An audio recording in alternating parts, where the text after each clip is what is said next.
Hello my dear students, you all are watching your own channel Vinesh versatile. और आज हम class 10th का geography का लेसन 1 स्टार्ट करने जा रहे हैं। लेसन 1 है रिसोर्सेज के बारे में कंप्लीटली। सो क्यों ना चैप्टर को रिसोर्स की डेफिनेशन से स्टार्ट किया जाए। तो रिसोर्सेज क्या होते हैं? कोई भी वस्तु जो हमारे इस्तेमाल की है, चाहे वो पेट्रोलियम हो, कोयला हो, चेयर हो, टेबल हो, सभी चीज क्या होती है? रिसोर्स है। So anything which can be used is a resource. लेकिन थोड़ा सा इस डेफिनेशन की डिटेल में जाते हैं। Anything that is technologically accessible, economically feasible and culturally acceptable is termed as resource.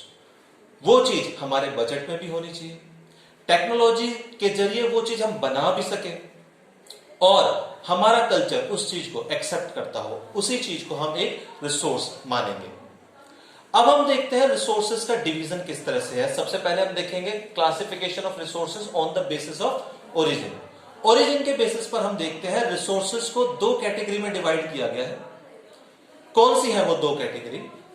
Resources को बायोटिक और अबायोटिक रूप से डिवाइड किया गया है। बायोटिक रिसोर्सेज कौन से होते हैं? The resources which have life, जिनमें लाइफ होती है, ऑब्टेन फ्रॉम बायोस्फीयर, हमारे बायोस्फीयर में मिलते हैं और उनमें लाइफ होती है, उनको हम बोलते हैं biotic resources. For example livestock, जितने भी हमारे पशु हैं, जीव जंतु हैं, ये सब बायोटिक रिसोर्सेज में आएंगे। फिशरीज है। Now let us talk about abiotic resources. Abiotic resources कौन से होते हैं? The resources which are composed of non living things. वो रिसोर्सेज जो नॉन लिविंग थिंग्स है से बने हैं, वो सब अबायोटिक रिसोर्सेज की कैटेगरी में आएंगे। जैसे सॉइल, रॉक्स, ये सब किस में आएंगे? अबायोटिक रिसोर्सेज की कैटेगरी में आएंगे। अब हम देखते हैं on the basis of exhaustibility. अब हम देख रहे हैं division of resources on the basis of exhaustibility. आप सब इन डेफिनेशंस को नोट डाउन करते रहिए, ये आपसे एग्जाम्स में पूछी जाएंगी। अब हम देख रहे हैं एग्जॉस्टिबिलिटी के बेसिस पर हमने उसको 2 पार्ट्स में डिवाइड किया है। एग्जॉस्टिबिलिटी के बेसिस पर 2 पार्ट्स में डिवाइड किया। कौन से हैं वो 2 parts? Renewable and non renewable resources. Renewable resources कौन से होते हैं? जिन्हें हम रिन्यू कर सकते हैं। The resources which can be renewed और रीजनरेटेड थ्रू अ फिजिकल और केमिकल प्रोसेस। ऐसे रिसोर्सेज जिन्हें फिजिकल प्रोसेस के थ्रू या केमिकल प्रोसेस के थ्रू रिन्यू किया जा सकता है, वो होते हैं रिन्यूएबल रिसोर्सेज। फॉर एग्जाम्पल अगर हम बात करें सोलर एनर्जी की या विंड एनर्जी की, वो लाए करेंगे रिन्यूएबल रिसोर्सेज की कैटेगरी में। जबकि जो कोल और पेट्रोलियम है वो लाए करेंगे नॉन रिन्यूएबल रिसोर्सेज की कैटेगरी में। क्यों? Because these resources can be used only once. एक बार ये रिसोर्सेज इस्तेमाल करने के बाद खत्म हो जाते हैं। The resources can not be used again and again. इनका हम दोबारा इस्तेमाल नहीं कर सकते। एक बार ही इस्तेमाल करने पर ये रिसोर्सेज खत्म हो जाते हैं। अगर आप बाइक चला रहे हैं और आपने उसमें 2 लीटर पेट्रोल डलवाया तो ऑब्वियसली वो 2, 3, 4 दिन में खत्म हो जाएगा और आपको दोबारा से डलवाना पड़ेगा। तो कोल, पेट्रोलियम, फॉसिल फ्यूल्स इसके एग्जाम्पल्स हो जाते हैं। थर्ड कैटेगरी हम देखते हैं on the basis of ownership. Ownership के बेसिस पर यहां पर आप देख रहे हैं 4 कैटेगरीज डिवाइड है। Individual resources, community resources, national resources and international resources. पहले हम देखते हैं इंडिविजुअल रिसोर्सेज के बारे में। इंडिविजुअल रिसोर्सेज जो आपके अपने हैं, जिसपे आप खुद मालिक हैं, वो होते हैं इंडिविजुअल रिसोर्सेज। ठीक? जैसे कि आप अगर शहर में रहते हैं और आपकी कुछ प्रॉपर्टी है, दुकान है, मकान है, वो आपके रिसोर्सेज है। The resources which are owned by a single individual, a single person are known as individual resources. और अगर हम गांव की बात करते हैं, गांव में किसी किसान के पास उसकी जमीन है, अपनी जमीन है, तो वो इंडिविजुअल रिसोर्सेज की कैटेगरी में आ जाएगी।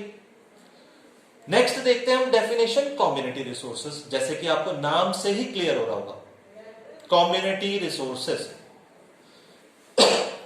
तो इसका क्या मतलब हुआ?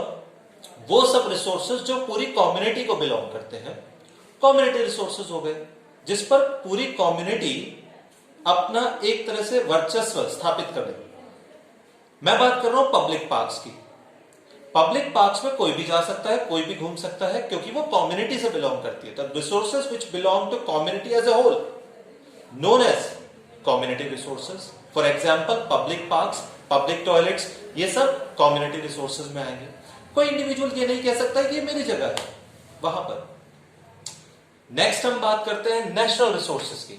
हालांकि सभी रिसोर्सेज नेशन को बिलोंग करते हैं, यहां तक कि आपका घर, प्रॉपर्टी सब नेशन की ही है। क्यों? क्योंकि ये रिसोर्सेज आपसे कोई भी डेवलपमेंटल प्रोजेक्ट अगर चल रहा है और तो वो रिसोर्सेज आपसे वापस लिए जा सकते हैं। हाँ, उसके बदले में सरकार आपको कंपनसेशन देती है। तो एनीथिंग जिसे भी आप रिसोर्स कह सकते हैं, that belongs to national resource. साथ में अगर हम समुद्र में बात कर रहे हैं तो 12 नॉटिकल माइल्स तक का एरिया, 12 नॉटिकल माइल्स तक का एरिया नेशनल प्रॉपर्टी में आता है, जहां पर मछुआरे जाकर मछलियां वगैरह पकड़ सकते हैं। Remember, it is 12 nautical miles तक का एरिया। तो हमने देखा कि जो भी आपकी प्रॉपर्टी है, यहां तक कि समुद्र का 12 नॉटिकल माइल्स का एरिया नेशनल रिसोर्सेज में आएगा। कोई भी डेवलपमेंटल प्रोजेक्ट्स के लिए आपकी प्रॉपर्टी को सरकार आपसे ले सकती है। Remember this thing. अब हम बात करते हैं इंटरनेशनल रिसोर्सेज की। इंटरनेशनल रिसोर्सेज में वो रिसोर्सेज आएंगे जो 200 एक्सक्लूसिव इकोनॉमिक जोन से बाहर पड़ते हैं। ये 200 एक्सक्लूसिव इकोनॉमिक जोन क्या है, मैं आपको ये बता देता हूं। समुद्र में अगर पेट्रोलियम वगैरह पदार्थ, इस तरह की चीजें मिल रही है, तो एक पर्टिकुलर कंट्री क्लेम कर सकती है, अगर वो 200 एक्सक्लूसिव इकोनॉमिक जोन के अंदर आ सकती है, तो उस पर वो पर्टिकुलर कंट्री वहां से उन रिसोर्सेज को एक्सट्रैक्ट कर सकती है। लेकिन अगर वो रिसोर्सेज 200 एक्सक्लूसिव इकोनॉमिक जोन से बाहर आते हैं, आगे बढ़ते हैं, तो वो इंटरनेशनल रिसोर्सेज में आएंगे। फिर उसमें इंटरनेशनल फोरम में डिसाइड किया जाएगा कि उन रिसोर्सेज को किस तरह से और कौन एक्सट्रैक्ट करेगा। तो आपने देखा कि इंटरनेशनल रिसोर्सेज की डेफिनेशन क्या होती है। अब हम चौथी कैटेगरी की तरफ चल रहे हैं। कौन सी है वो चौथी कैटेगरी? वो है आपकी on the basis of development. Development के बेसिस पर यहां पर भी रिसोर्सेज को 4 पार्ट्स में डिवाइड किया गया है। कौन से हैं वो 4 पार्ट, जरा देखते हैं। Potential resources, developed resources, stock and reserves. Potential resources की बात करते हैं पहले। ऐसे रिसोर्सेज जिनमें बहुत पोटेंशियल है और वो हमारी जरूरतों को बड़े आसानी से सेटिस्फाई कर सकते हैं, लेकिन अभी उन रिसोर्सेज का उस लेवल पर जाकर हमने इस्तेमाल करना शुरू नहीं किया है। तो इनकी डेफिनेशन क्या बनती है? Resources which are found in a region but have not been utilised properly. अभी तक हमने उनका पूरी तरह से इस्तेमाल करना शुरू नहीं किया है। इसका एग्जांपल, ये डेफिनेशन बहुत इंपॉर्टेंट है एग्जाम्स पॉइंट ऑफ व्यू से। बोर्ड के एग्जाम्स में ये डेफिनेशन कई बार पूछी गई है।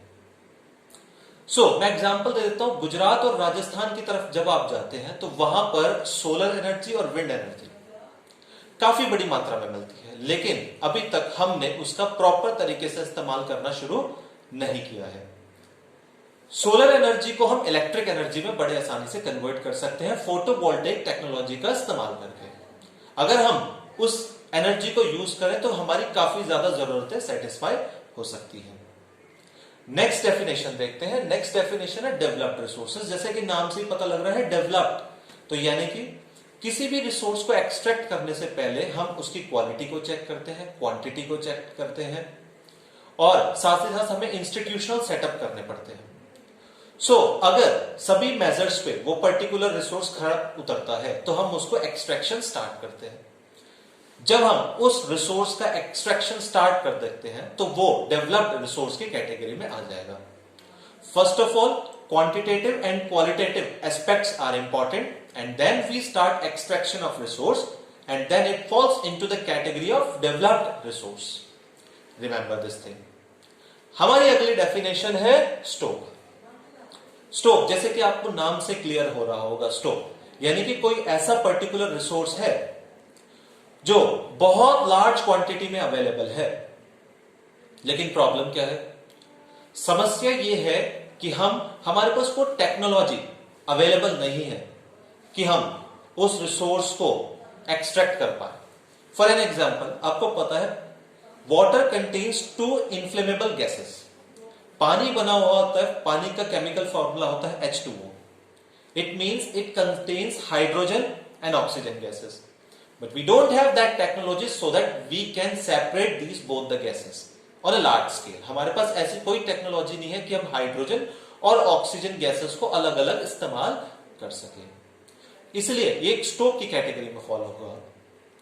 और हमारी लास्ट डेफिनेशन है रिजर्व्स। जैसे कि नाम से ही क्लियर होगा, रिजर्व यानी कि कुछ रिसोर्सेज ऐसे हैं जिन्हें हमने फ्यूचर की रिक्वायरमेंट्स को समझते हुए रिजर्व किया हुआ है। हम उन रिसोर्सेज का इस्तेमाल नहीं कर रहे हैं क्योंकि हमें फ्यूचर जनरेशंस का भी ध्यान रखना है।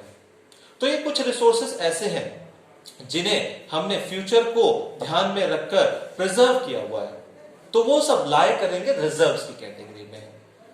आप सब ये डेफिनेशंस बुक से अच्छे तरह से रीड आउट कीजिए और उन्हें अपनी नोटबुक में लिखिए, ठीक है।